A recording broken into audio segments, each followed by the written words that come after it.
Hi there.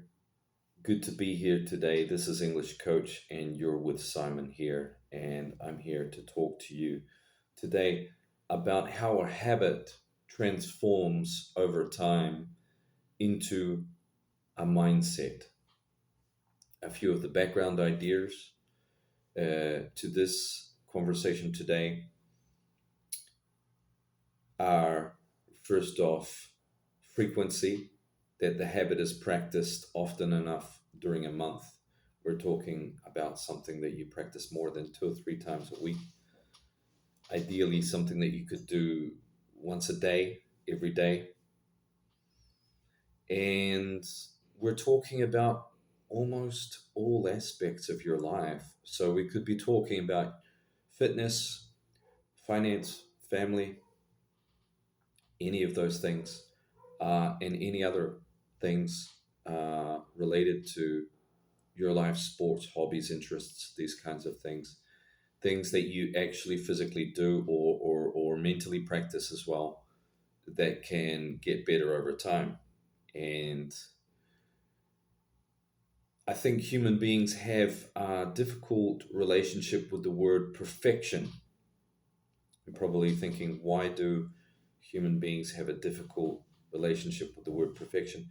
Because we like to use the word perfection to describe where we want to get in terms of where we want to get financially, or where we want to get in our career, or where we want to get with our body, our diet, our exercise, and creating those healthy habits. However, if you think about it, what is perfection?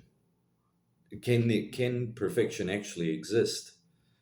And certainly, you can go from one state to a completely different, more perfect state, but perfect in the sense of this superlative, the most perfect.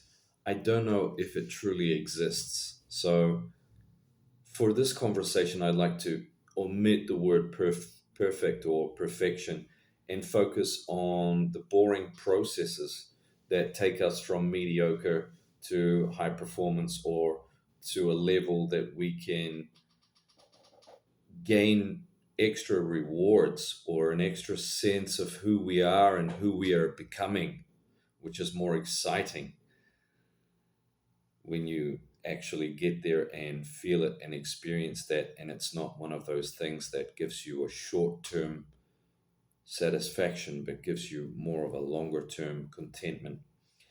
So, the first thing I want to talk about is the habit. And the habit is nothing more than a repeated action that over time uh, you acquire the habit. Some people say that for an action to become a habit, you need to practice it 21 times or 30 times in a month, you know, more or less once every day. And other people, like me, for example, will say that it's better, a habit is probably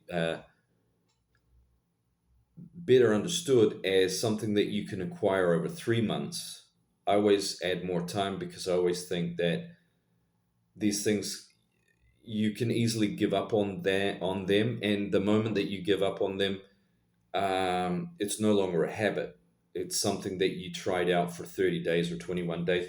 You didn't create a habit if you're not going to continue that habit. So it's more like 3 months for me.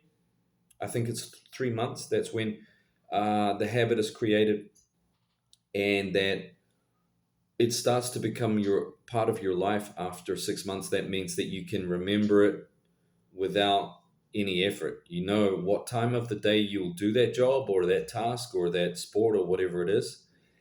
And nobody needs to remind you. You do that automatically. You don't need motivation to do it because it's slowly becoming obvious in your schedule. The next part, which I think takes maybe a few years, is the mindset. So I explain it like this: when you pass the point that the process has become you, the process of improving this habit of continuing this action and perfecting little parts of this action over time, you can do that job or that task on a whole other level. So it's something that you're doing really well in a really improved way after years of practice, after years of doing that. So much so that you can see yourself manifested through the habit. So it's no longer a habit, it's almost a way of looking at yourself, manifesting energy into something that you do automatically. And the habit turns into more of a mindset or part of who you are, because there's no separation between the job and who you are. It's what you do, it's who you are. You repeat the action to acquire the habit, of course. You pick up a new habit by repeating the action again and again. You express yourself through the action when it is no longer a habit but a mindset. Now, I originally get this idea from The Motivation Myth, the book, The Motivation Myth. This is where I take this idea. And the author, I guess, is Jeff Hayden, if I'm not mistaken. His name is Jeff Hayden, and he talks about the fact that when we want to achieve great things in life, we must focus on the process or the habit of those jobs and those tasks and those skills that we're improving, and leave the goal as a second or secondary thing to focus on, or even a tertiary thing to focus on, not something that you want to be looking at every day as you are working, training, studying, whatever. So that's my point. That's my video for you today, is that whether you're studying or working out or creating a new skill for yourself, working on a new skill, if you cannot enjoy the process, if you cannot enjoy reproducing that task or going through that task every single day for a long period of time, think carefully before you start. Don't don't think about starting something that you cannot follow through on and make part of your own mindset.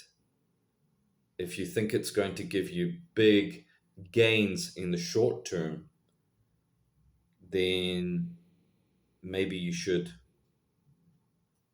come back to reality and rethink that, because most things only give us big gains over the long period of time, and those should not be the motivations, or they should not be the reason why you are doing it. The reason why you're doing it is this is one way that you would like to understand something about who you are, and not about the satisfaction of realizing or achieving one goal at the end. Of course, the achievement is important. Of course, the moment of receiving a trophy or getting a certificate or reaching a certain weight or reaching a certain salary or whatever it is important. That's seriously important. That's part of life. But that satisfaction won't last for very long when you compare it with the months and years of practice that you need to put in to get the proficiency or the skill level to be able to perform at that level and get said accolade. So that's the idea. And again, once again, I'll mention this. I'm taking this idea from the book, The Motivation Myth, which I think is very realistic when we're talking about how to look at your routine, how to look at your lifestyle, how to see how you're continuing toward your goals, what kind of energy you're putting in, and where does motivation come from? Do we get motivation from external sources, or are we forced to take it from inside of us? That's a question for another video. So have a great week. If you enjoyed my video today, please like, subscribe, send a message if you can, and I'll see you on the next one here at English Coach.